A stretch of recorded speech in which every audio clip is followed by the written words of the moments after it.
ให้บอกตลอดพี่กัดนั่นเฮ้ยพ่อข้านี่เนี่ยครับนี่เนาะแวะมาทางเขานี่เจอเพิ่นเลยเนี่ยขายถูกขาหลุดรอกับก็กับบ่ค่อยรวยดอกจนรอเว้าเก่งอีกต่างหากผู้ใดผ่านเข้ามานี่บ่รอดนะต้องซื้อเพราะว่าคาล่มเพิ่นขนาด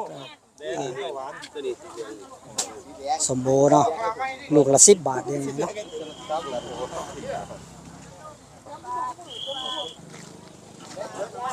ะดอกบัวยังคือหน่อยดอกบัวจิ๋วเป็นบัวแดงบ่อ๋อบัวแดงเลยเนาะโอ้ก็กินได้คือกันเนาะหมากม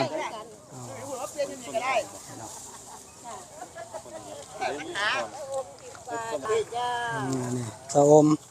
ได้แล้วขายสะอม10 บาทนี่เนาะ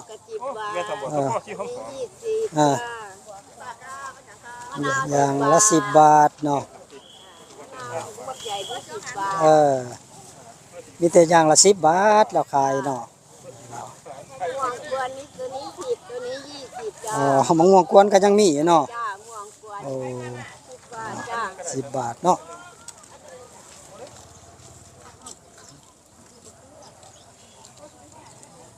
มักบวบโอ้ยมักทั่วเราก็เหลืออยู่กำหนึ่งเหลืออยู่กำเดียวเนาะรีบมาเด้อผู้ใดกำสุดท้ายเลย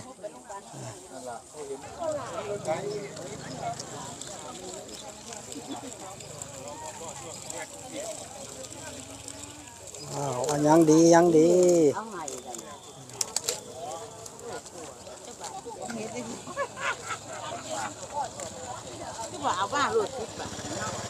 ก็ใส่เด็ดเอาไปแกงใส่หน่อไม้อันนี้ไว้เนาะโอ้พอดีแกงใส่กันเลยเนาะมันเอาไปแกงใส่กันพอดีไว้กับเห็ดนี่เนาะ